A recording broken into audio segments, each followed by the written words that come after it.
So hi everybody, my name is Dr. Ruth Arumala. I am an OBGYN here in Mansfield, Texas, and I wanted to talk today about interviewing like a boss, okay? So I've done a lot of interviews in my life, and a lot of them have had to do with what I am, a doctor, from medical school interviews to residency, fellowship, job interviews, and then try interviewing other people to fill positions at my practice.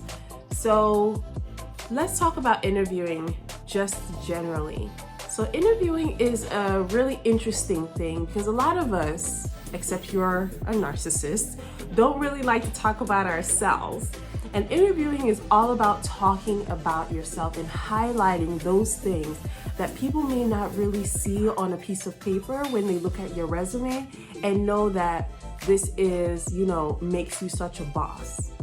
And so I want to talk about how you can highlight that. The other thing is, a lot of the times when you're preparing, particularly in the medical school journey, you prepare with people who are similar to you, but then you don't really stand out. No one really remembers you unless you have an outrageous board score or something like that.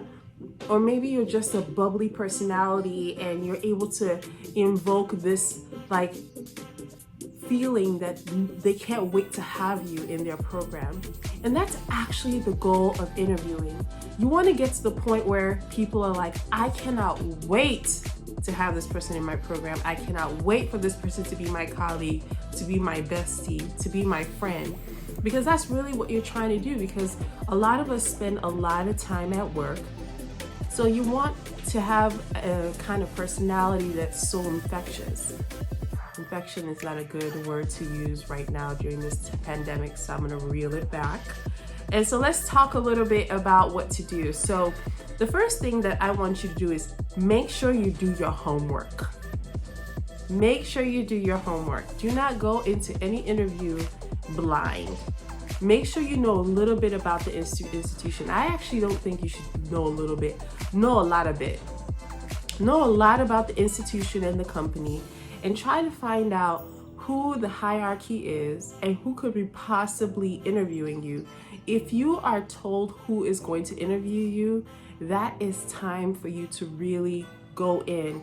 Try to learn as much as you can about this person. If you can find their social media, creep. Make sure you look on their LinkedIn. Know what they like to do. If they like to run and you like to run, there you go. You can talk about running. If they have dogs, you have dogs. You can talk about breeds. You can talk about dogs. You want to form some kind of connection with this person. And the way that you do that is knowing a little bit more about them.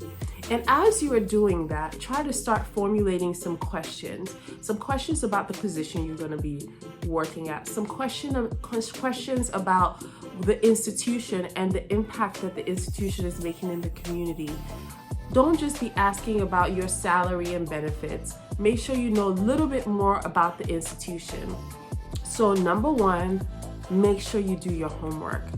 Number two is do not shy away from any suspicious activity or red flags on your resume or in your practice, in your personal statement. Make sure you address it head on.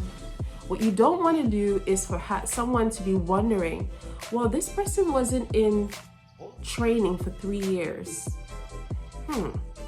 I wonder what happened. Did she fail? Was she about to fail? Did someone die in her family? I'm not quite sure. Did the person just burn out and not know how to deal with stresses of medical school or residency? You don't want them to be thinking. Address it head on. Say, hey, look, I had a death in my family and I had to take over and work at Walmart so that I can make sure that my family has food to eat. You've addressed it. You've addressed it head on. And be honest about what happened, because people can figure it out. If you messed up, you got a poor score or poor grade, own it. I studied my butt off for USMLE, but I did the wrong type of studying and I didn't perform well. And I restudied the right way. I made sure that I was well prepared and I went in there and I performed. That shows resilience rather than just not talking about it and keeping it hush hush. Because then you allow people to be able to answer that question for themselves. The next thing is practice, but don't be a robot. So you don't want to go in and not have any idea how to answer commonly asked questions at interviews. So practice with someone.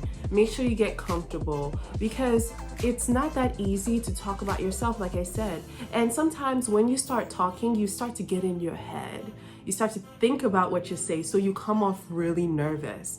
And so practice, but don't become a robot by practicing. So don't have an overly rehearsed lines. Don't be fake. Be real, because one of the things you want, although you desperately want a job, you don't want a job, or you don't want to match into a residency program, or you don't want to go to a medical school that does not fit you. And if you present a fake persona, they're going to match that fake persona. And you're going to be in a situation where you're not in the right program for you.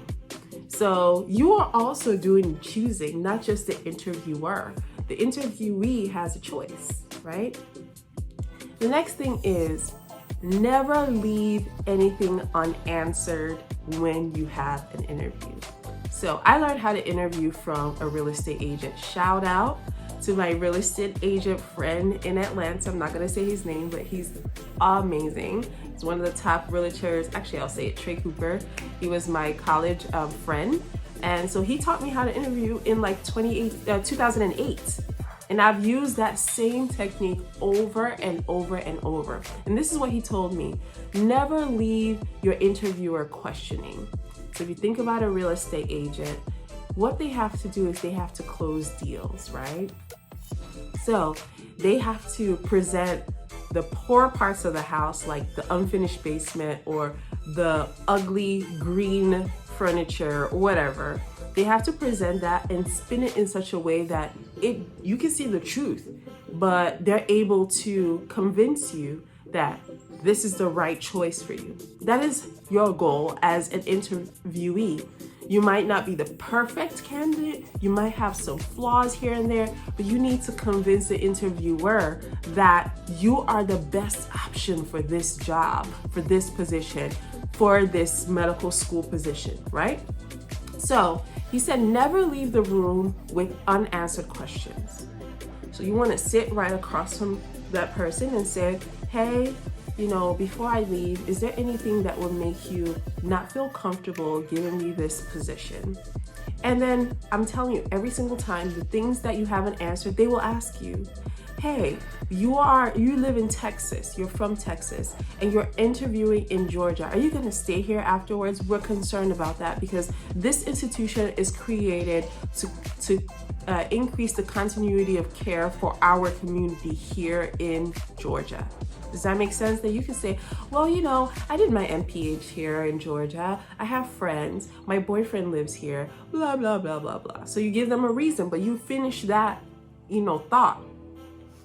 And then you move on to the next question that they have, but never leave the interviewer with questions that are unanswered. Because if you do, they will answer those questions and you have no control over that, okay? And then the last thing you have to do is close the loop, follow through. So make sure you send a thank you email or a thank you card, which is way more personal and it's handwritten and it means the world to people who don't get appreciated for their jobs a lot. And just, remember certain things that you got from this interview and you want to thank the person for it. You don't have to go overboard. You don't have to buy flowers or whatever, but you need to just a thank you note, keep it professional. Now, if you interview with a bunch of different places, like you are interviewing for a residency per se, so I want you to also write down notes afterwards, and we'll talk about a method that we can use to help sort of tease out what you should be doing going forward after an interview. But I wanted to keep this short and sweet and just talk about the interview. So here are the things you need to do. Do your homework, know the institution, and know the employer. Number 2, address all red flags. All red flags on your resume. Number 3, practice, but don't become a robot. Don't have overly rehearsed answers. Number 4, never leave the interviewer still wondering about anything, any aspect of your resume. And number 5, follow through. Make sure you send a thank you note to the person or an email in a professional manner. I hope that helps you so much, and I hope that every single job and position that you go for that is right for you is yours. So we'll talk soon.